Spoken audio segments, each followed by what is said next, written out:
Awesome. Well, thank you all for joining us today.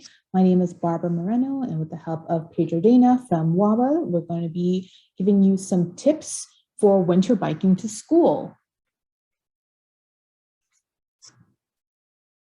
Right. And on our agenda for today, I'm going to give you a little bit of background on my program at GoDCGo and how we work on supporting and promoting biking here in the district. I'll then kick it over to Pedro, who will give you some background on WABA and really kind of present the meat of the presentation, which will be all the winter biking tips. And then, of course, at the end, we'll have time for questions. So please make sure to either type them into the chat, maybe try and answer them as we go, but it might be best kind of just, we'll try and answer them all at the end of one go. And with that, let's go ahead and get started. All right, GoDCGo and school services. So for those unfamiliar with GoDCGo, we are an initiative of the District Department of Transportation. We are here to be a leading resource for transportation information and options, specifically sustainable transportation. That is really what we're trying to encourage the use of. And one big way that we do try to encourage the use of sustainable transportation in the district by Washingtonians is by offering complimentary free transit resources and consulting services to various DC organizations and to commuters themselves. And the reason we do all of this, we have so much information and we encourage the use of sustainable transportation and we offer so many free resources to DC organizations is because our goal ultimately is to decrease traffic congestion here in DC and improve the air quality. And of course, by doing both of those things, we inherently create a better quality of life in the district. And so that's what we're here for. So GoDCGo School Services is a part of GoDCGo. GoDCGo has many areas that we focus on. We focus on residential complexes and hotels. And then of course, my program is the newest and it is the schools program. So I'm here to focus on DC public, private, and charter schools. So all types of schools, as long as you're within the limits of the District of Columbia, I'm here to help you either implement or enhance your community benefit programs for your staff. So if you're looking to figure out how to get bike racks or implement capital bike share, I'm here for that, or implement pre-tax benefits at your school or even a transit subsidy. I can be your guide through that. And then of course, right, schools aren't just for staff and they aren't just for students, but we also have programming for students and families to encourage them to use sustainable transportation, right? Because it's one big community. So we're here to support all parts of the school community in using sustainable transportation. Great.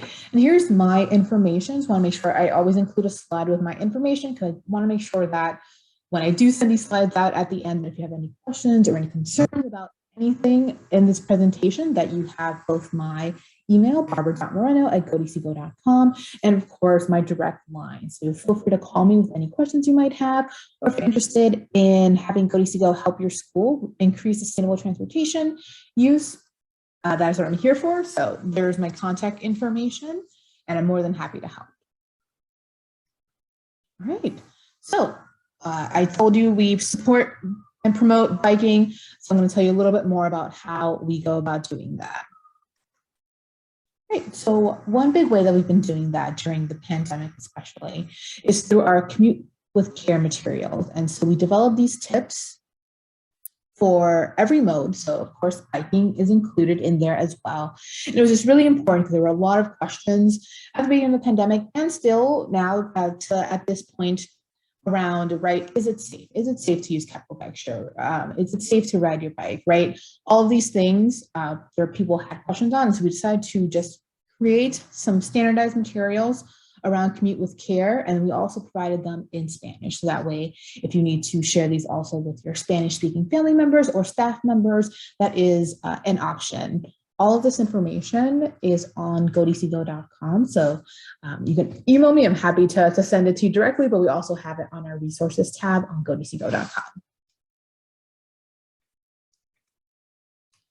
Bike Map Program. This is one of our most popular services at GoDCGo. We offer free bike maps to anyone who requests them. And so you can either order them as an individual. So let's say you on this call today would like a bike map we will send you one. All you have to do is just send an email with your name, your address, and how many bike maps, between 1 and 5 usually works, and we will mail them directly to your address.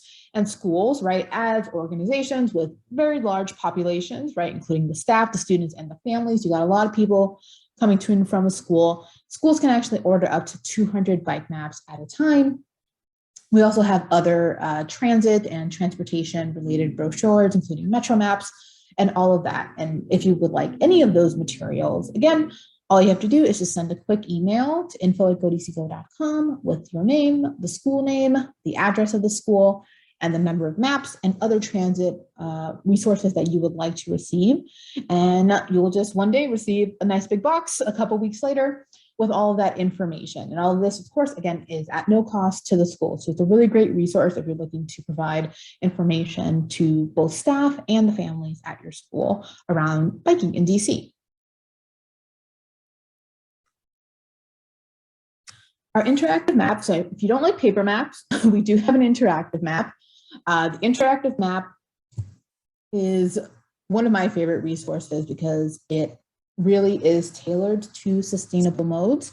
And so if you're looking to perhaps find a capital, there's a capital bike share location near your house, and you're trying to bike to a new location and you're not sure if there's going to be a capital bike share when you arrive, you can actually use this map, which is on godicigo.com under the map tab, and you can actually plan out your trip, and you can see all the capital bike share stations located near you right now and all the ones that will be at your destination. So you can easily kind of really develop a good, clear plan on how you're going to get from point A to point B.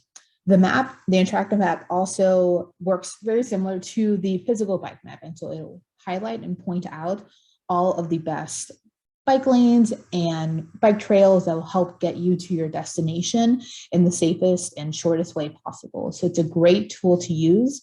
If you don't feel like figuring out a bike map, a physical bike map, you can always go to godicigo.com and check out our interactive map and plan out your trip by bike and know exactly kind of what you'll be expecting on your trip there. Hey, this is a really big one as well. So DC just ordered a lot, or DDOT, the District Department of Transportation, just ordered a ton of bike racks, and they are eager to start installing them all across the district.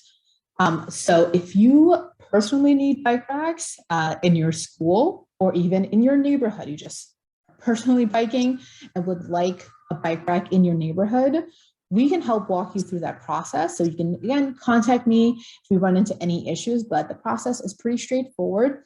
You can either visit 311.dc.gov, or you can call 311 and provide them with a very detailed instructions as to where you would like them placed. So if you would like them placed on like the southbound corner of New York Avenue and North Capitol, like that is what you would like to put on the form when they ask you where you would like. If you like it in front of an establishment, right? Say, I want it in front of 250 M Street Southeast. That is exactly where I want this bike rack to go. Just make sure to put that information in there, and then you will receive confirmation from DDOT, from the District Department of Transportation, when your bike rack has been installed. It'll take a couple of weeks to maybe a couple of months to get installed as they kind of go through all of the requests, because a lot of people have been requesting them, which is great. But you will get confirmation when it has been installed. So don't hesitate, and please visit 311.dc.gov or give them a call, or also just contact GoDCgo directly. We're happy to walk you through that process of how to submit that request for a bike rack near your school or in your neighborhood. Another way that we support biking is, in addition to the bike maps, we also provide general information around biking. And so this is one of our most popular infographics, which is our Biking in DC 101 infographic, and it provides you a really great snapshot of all the options available to you in DC. So we answer basic questions like, how do you access Capital Bike Share? Where do you park it? How do you return the bike? Same for all the various bike share, scooters, and mopeds that are out in the district. Wait, how do you return those vehicles? How do you access them? How do they work? How do you report a problem, right? All of these kind of basic questions that you might have around, right, when you're using a new mode and you're not familiar with it, this infographic helps answer them. And it even includes information on just like your personal bike and how to, right, move around DC with your personal bike and where you can park it and how to lock it properly. All that information is in the Biking in DC infographic, which can be found as well on godcgo.com. All right. Capital Bike Share memberships are another great way for your school, and that GoDCGo helps promote biking in the district. So for the DCPS staff on this call, you can get a free annual membership for Capital Bike Share just by being a DC government employee. Congrats, it's normally $95 and you get it for free. That flyer that you see on there provides you with the exact instructions you need to access this wonderful resource that DC government is providing its employees. And for the charter schools and private schools that are on this call, you can offer a similar benefit as well. So what DC government is that they are a Capital Bike Share corporate member, and they've inherently subsidized Capital Bike Share for all of its employees. And you can do the same by becoming also a Capital Bike Share corporate member. It is a pretty straightforward process. You kind of decide how you want to subsidize, if you want to fully subsidize like DC government, which is great and we highly recommend, or if you want to partially subsidize, which is also a great, more affordable way for your school to promote biking.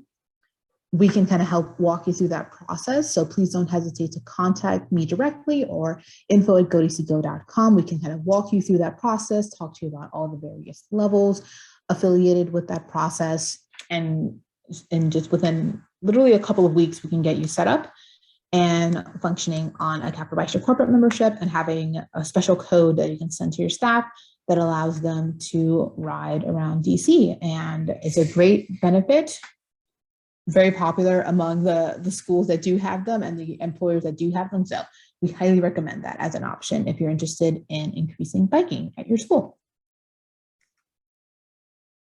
All right, and we have also a bike incentive. So we did this in the spring and it was very successful.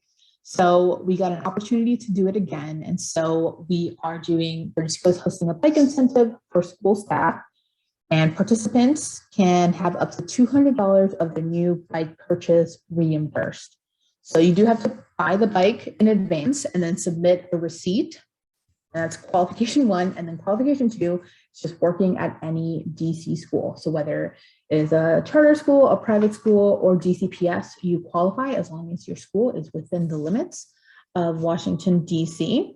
And if you'd like to learn more, of course, you can always email me. I am the person reviewing all the applications. If you have any questions about your receipt or anything like that that you'd like to clarify beforehand, please do reach out to me directly. You can also learn more at godcgo.com/bike-incentive. So there you'll find the application form, an FAQ, bike shops that you can buy a bike from here in the district, biking groups that you can join once you have your bike and are ready to kind of go out into the world. All of that information and more is on that webpage. So we highly recommend checking that out. And with that, I'm going to kick it over to Pedro. Thank you, Barbara. As you mentioned, I am Pedro Dana. I go by he, him pronouns, and I work at WABA, the Washington Area Bicyclists Association. WABA is your friendly bicycle organization in DC and the Washington, DC region. We empower people to ride bikes, build connections, and transform places.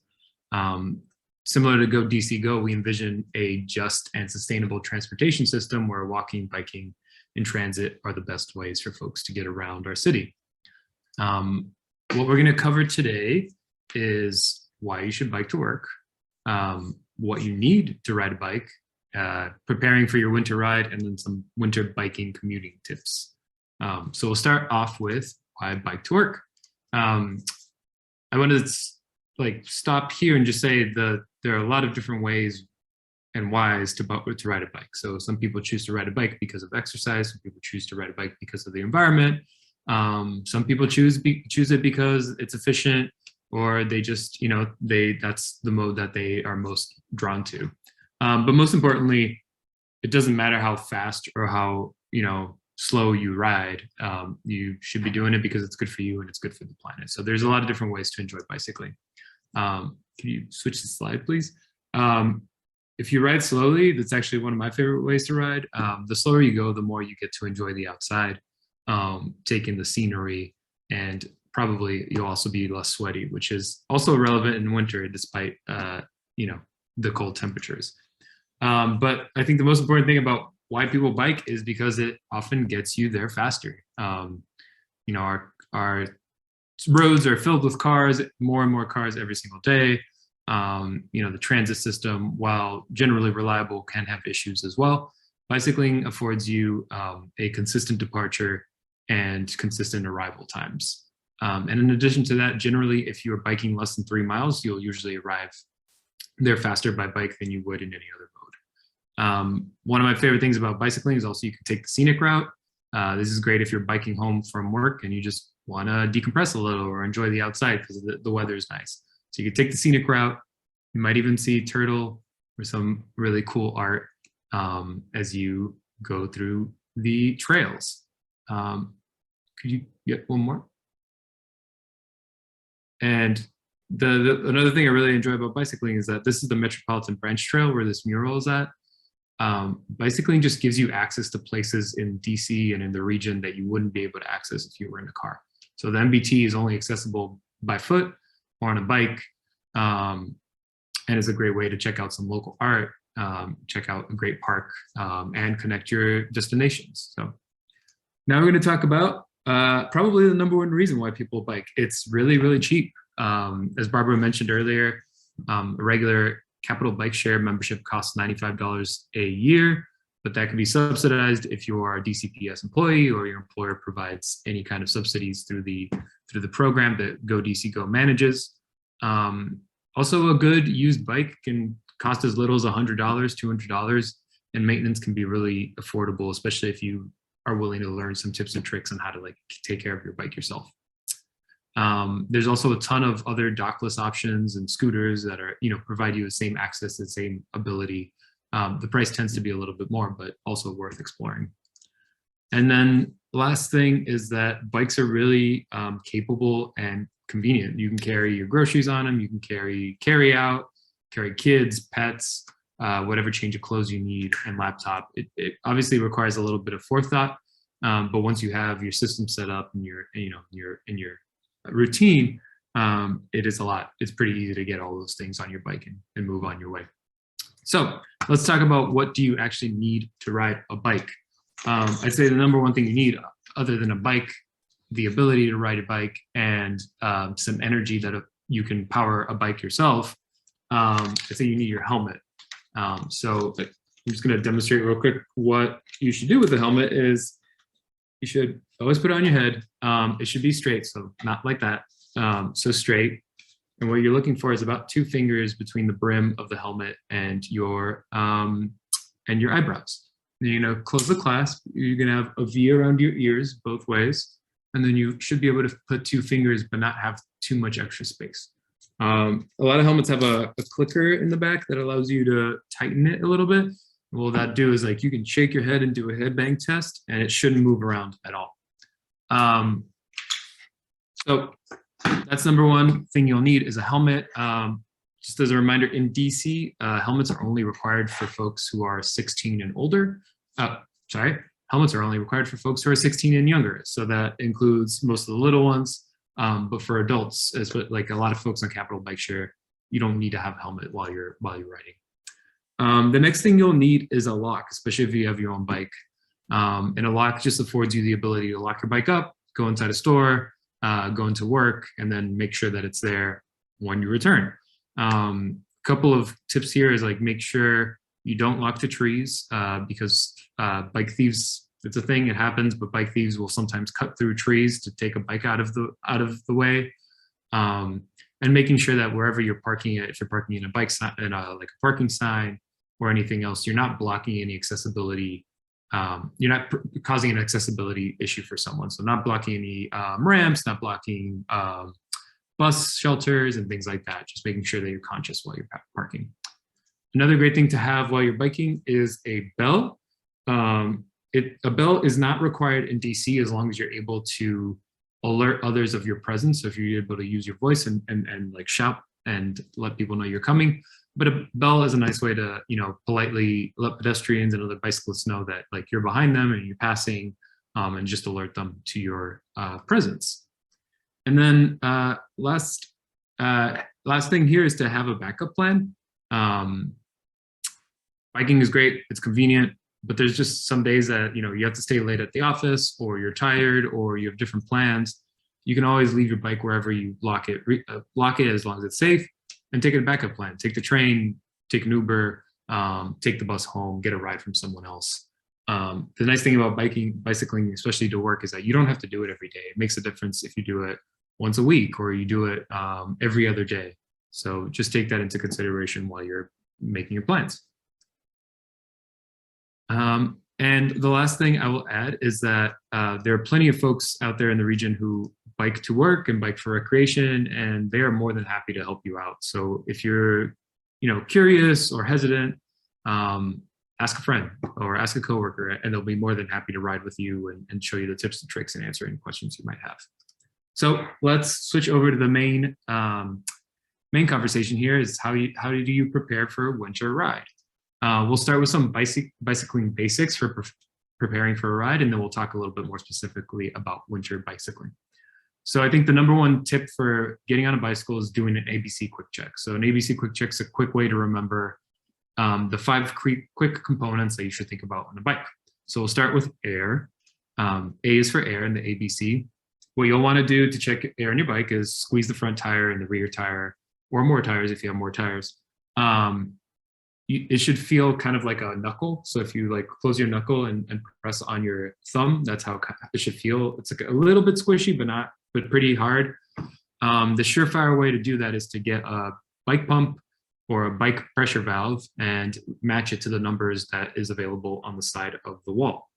But while you're also doing that, you want to check that there aren't huge cuts or tears. Sometimes like pieces of glass get lodged in, and you can kind of just poke them out so that they don't become a bigger issue. An interesting bike winter tip here is that in that pressure range that you have on the side of your tire, the higher end of that range is going to give you a sturdier ride and lower your risk of getting a flat because like of a pinched inner tube. But the lower end of that will actually give you a little bit more, it increases the amount of surface area that touches the ground. So that gives you a little bit more traction. So that's pretty useful if it's raining, even if it's snowing or if it's sleeting. So that's something you can try out. The B in ABC quick check is for brakes. Generally, your left hand controls your front wheel, your right hand controls your rear wheel. In DC, you're required to always have at least one brake on your bicycle.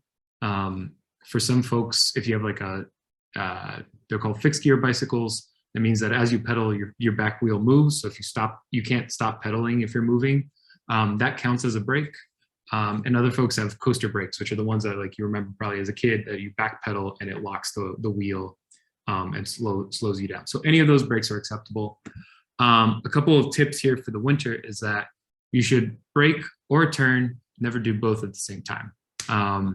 Doing both at the same time increases your chance of losing traction. So make sure that as you're coming on an intersection or someplace where you're gonna make a turn, you take your time to slow down and then make your turn at like a leisurely pace.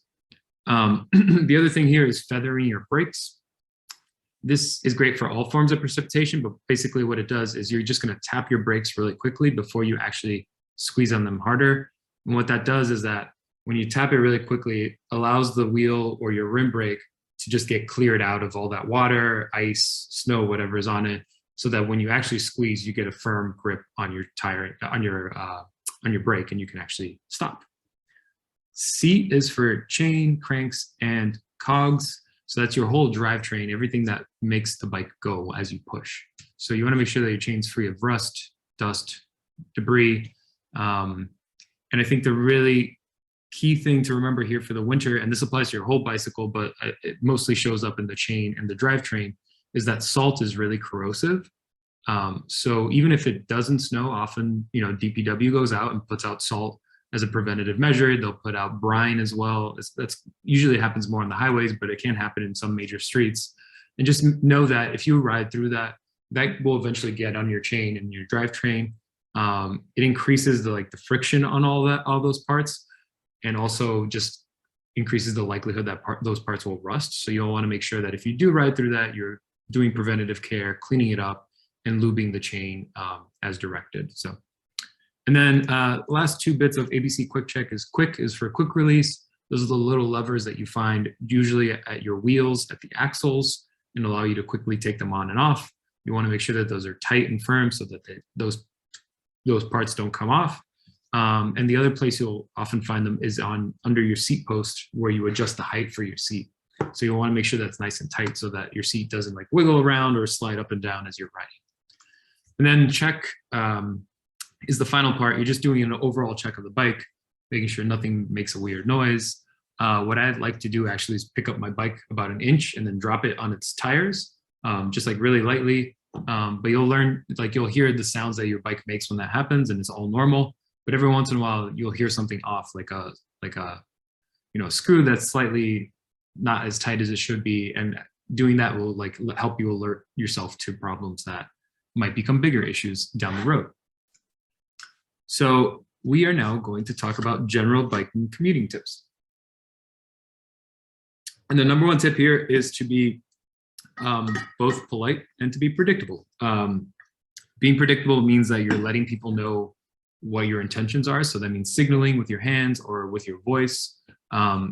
Those two symbols are right or left. You could just point or put your hand out like this is generally how people do it. Stopping is you put your hand out bent at the elbow with your hand down, just like a open palm like this. You can do it on your left or your right is both acceptable. I like doing it on the left because bike lanes tend to be on the right and then car traffic tends to be to your left. So you want to make sure that they can see you more visibly. And then the part about being polite is just giving other people space. I think that's really important, especially with pedestrians and crosswalks, pedestrians on sidewalks, and making sure that you know that when you're in those spaces, they have the priority and right of way, and that you should respect that, how they're moving through. I always recommend folks should know their rights as a bicyclist and their responsibility. A lot of the rights and responsibilities of a bicyclist are similar to motorists or to a pedestrian, but there are some key differences that you should know. And there are key differences between DC, Maryland, even the jurisdictions in Maryland and Virginia. So it's really smart to kind of know that. WABA does put out a DC pocketbook guide of laws that you can come into our office and pick it up. We're in Adams Morgan.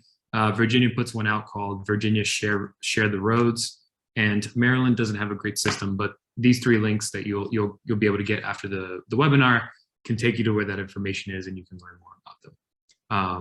But I think generally you want to follow the law, and the key ones there are like stopping at stop signs and stopping at red lights.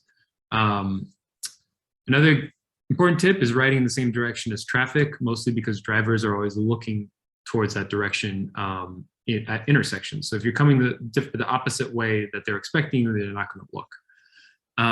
I'd say there are some exceptions to this. There's some bike lanes in DC. The most notable are on I Street and G Street northeast, like in the 8th Street corridor, that are called counterflow lanes. So what those lanes do is that you're actually supposed to travel on a bicycle counter to the traffic. But there's plenty of signage in there that says like bikes are allowed this way and telling drivers to look at both ways when they're crossing those intersections. But in general, you want to follow the way that traffic is going.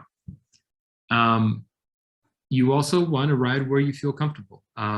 Sometimes you're having a great time on a bike trail and the bike trail ends or the bike lane ends and you get to a really gnarly intersection and you're like, I don't feel safe biking here. And you can always just get off your bike and become a pedestrian, or you can always just ride on the sidewalk. I think the key thing about riding on the sidewalk is remember, again, you're a guest, yield to pedestrians, and ride slowly there. I usually say like ride at the rate that pedestrians are walking. The last thing to note there is that riding on the sidewalk is technically prohibited in downtown Washington, DC. That's generally the area south of Massachusetts Avenue. Okay, last major tip on your bike before we talk about winter is the door zone. The door zone is the area in a bike lane that's an unprotected bike lane that's next to parked cars where a driver or the backseat passenger behind the driver might open the door in your way without looking. If this were to happen, it is always the motorist or the driver's fault, whoever's in the car who opens the door. It's always their fault, no matter what. No matter how long that door has been open, if you hit that or if a car hits it, it is their fault for opening and obstructing a lane of traffic. But to avoid that, you can ride in the screen section of the bike lane, which is, not the door zone. It's generally like the 1/3 or 2/3 of the bike lane. And you can kind of see, there are some bike lanes that are a little bit wider and you'll know that you'll have a little bit more space of where you can be, and some are a little bit more narrow. So you want to stick next to that white line as much as possible. A good hint here for all folks, because we all get into cars at different times, whether we drive or not, is how to avoid doing this to someone else. So if you're sitting down and you got like the driver's wheel in front of you, our typical reaction is to just reach with our left hand to open the door. And that's how these incidents happen. What you want to do instead is use your right hand and grab the door. And what this does is it turns your body and you can look behind you and make sure that there's no one coming. It's called the DC reach, and it's a good practice to have in general. So let's talk about winter bike commuting tips. And I'm sure folks will have more questions about this detail in general, but we'll start talking about winter riding hazards. Generally, when I'm, talking to folks about bicycling, I try not to, I don't lie about the hazards. I tell them that there are hazards in doing that, but in any inclement weather, whether it's winter, whether it's a lot of wind, snow, hail, there are hazards, and that increases your chances of something wrong happening, right? That's true of whether you're walking, if you're bicycling, if you're driving, if you're on the bus even, or even on the metro. So any of those modes, if there's snow, ice, and rain, they become trickier and require a little bit more attention and caution. So in general, if there's precipitation, be wary that things get slippery. I'd call out like leaves get really slippery, especially in the fall.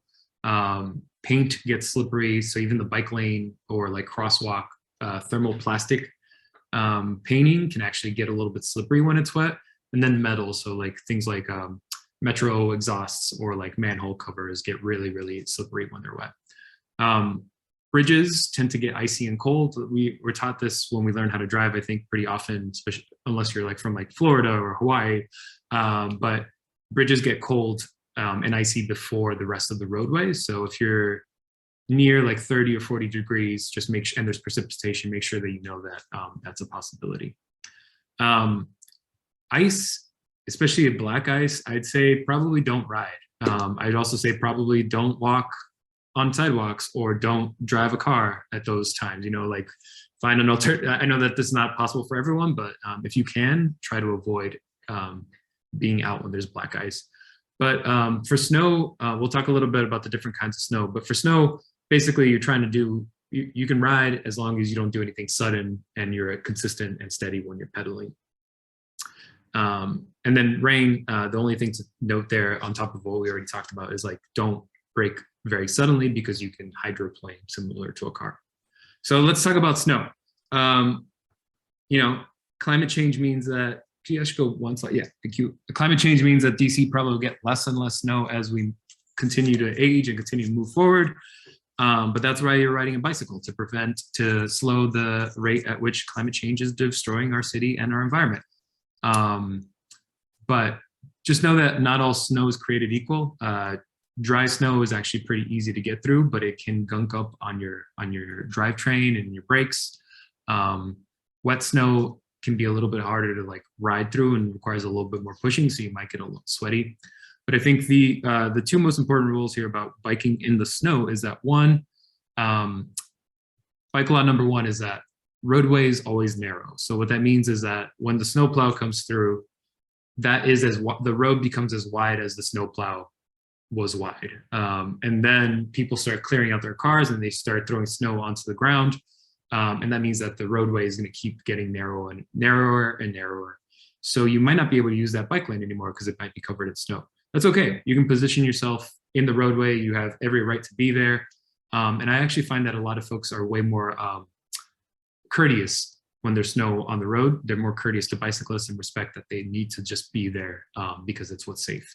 And then remember that not everyone knows what they're doing. Oftentimes drivers are not from snowy areas and they're driving and they're in a hurry, and just be aware of that. And I think going slow and cautiously is always a good bet. So next slide, please. I mentioned earlier things that you should have, and this one is especially true in the winter, especially as the time changes. I believe this weekend, lights are really important, especially if you're leaving early before the sun goes up, or if you're leaving anytime after 4, honestly, you need lights. I'd say if you have to choose one, your red light is probably your most important light, especially if you're in the city where there's ample, street lighting.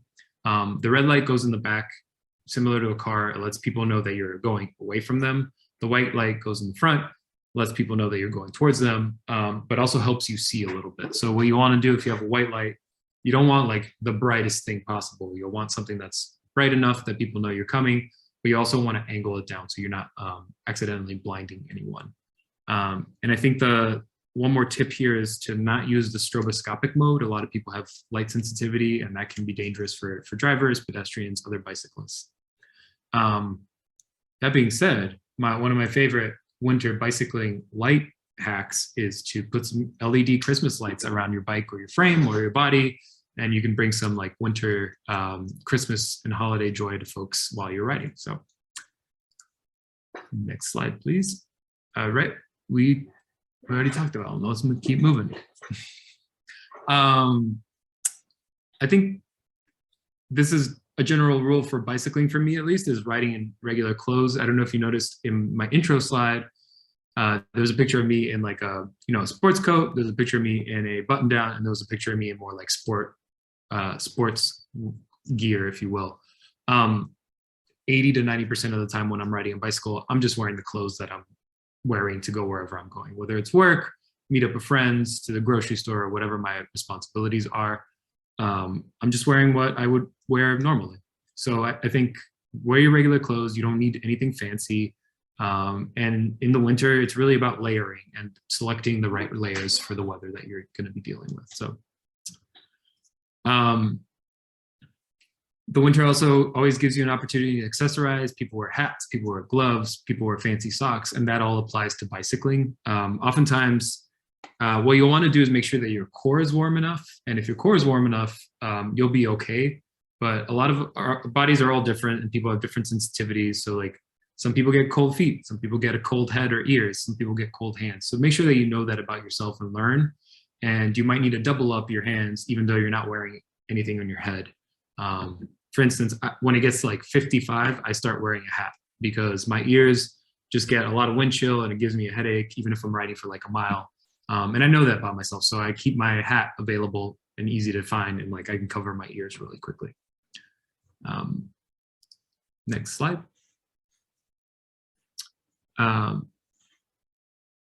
So like I mentioned earlier, layers are great. They're great so that while you're riding, you might start and you're cold, but as you start pedaling and moving around, or the sun is brighter than you thought it'd be, or there's more wind, you can either put on a layer or take on some layers as well. What's really helpful for that is either like a basket or a backpack or something, so that you can just throw it in there. The Capital Bike Share bikes actually have a built-in basket at all times. So what I do is like I often take off my like rain jacket and I'll put it in the basket while I'm riding in it as I warm up. So that's something to keep in mind.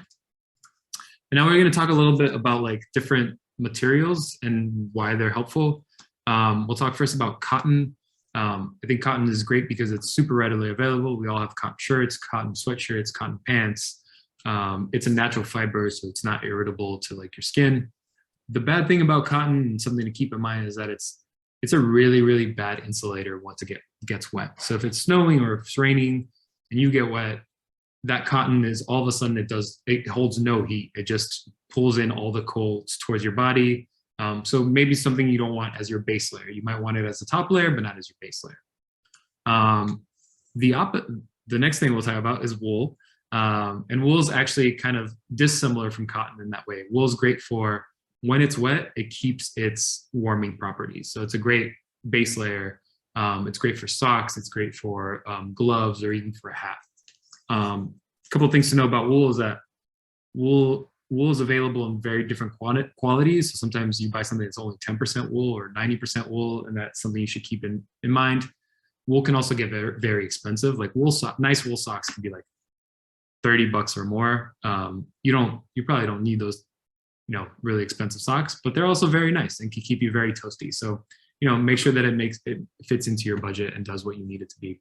Also, some folks have allergies to wool, and just something to keep in mind. We'll talk about silk a little bit. Silk is probably a fiber that folks don't think a lot about for the winter, but it's great because it's really strong and it's a great temperature regulator. So a lot of folks use silk for hats, for glove linings, for example, or they use it for like long underwear to like keep them warm.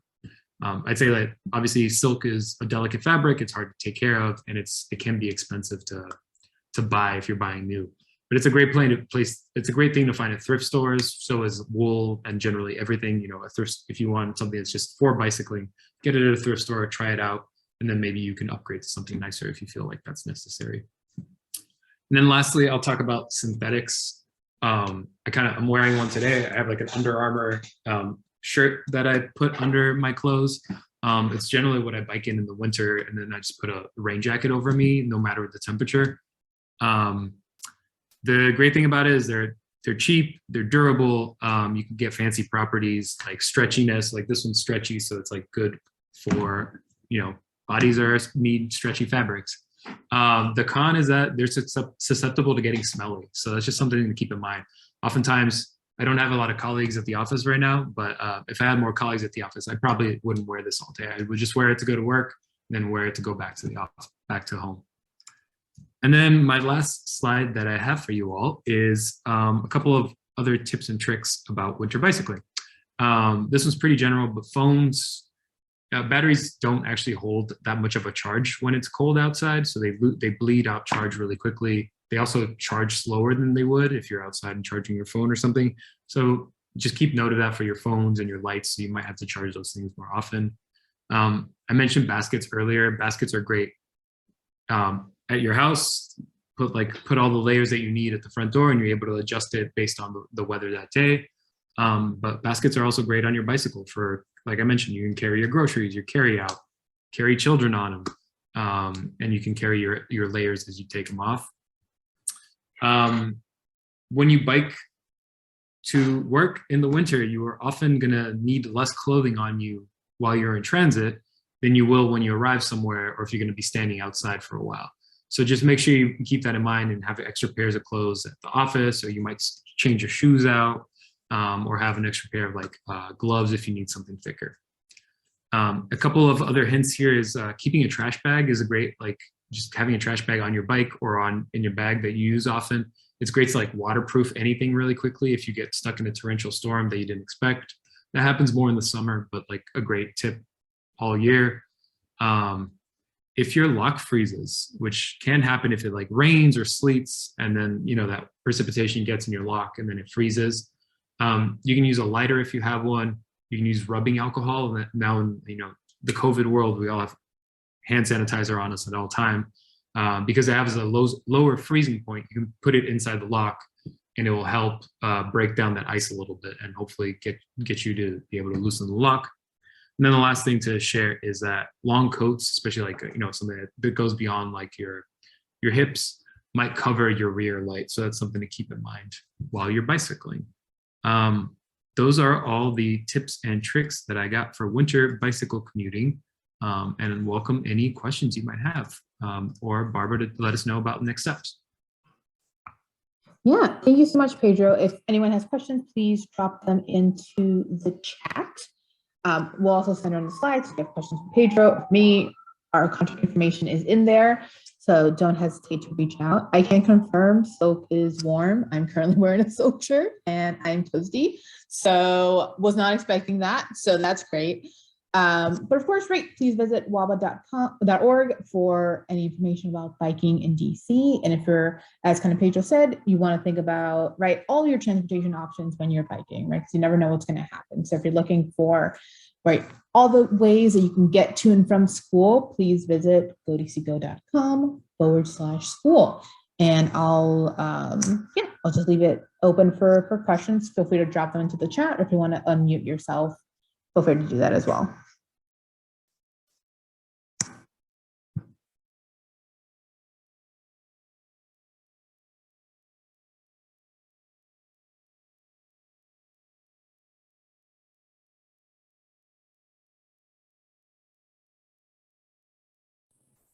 Oh, thank you, guys.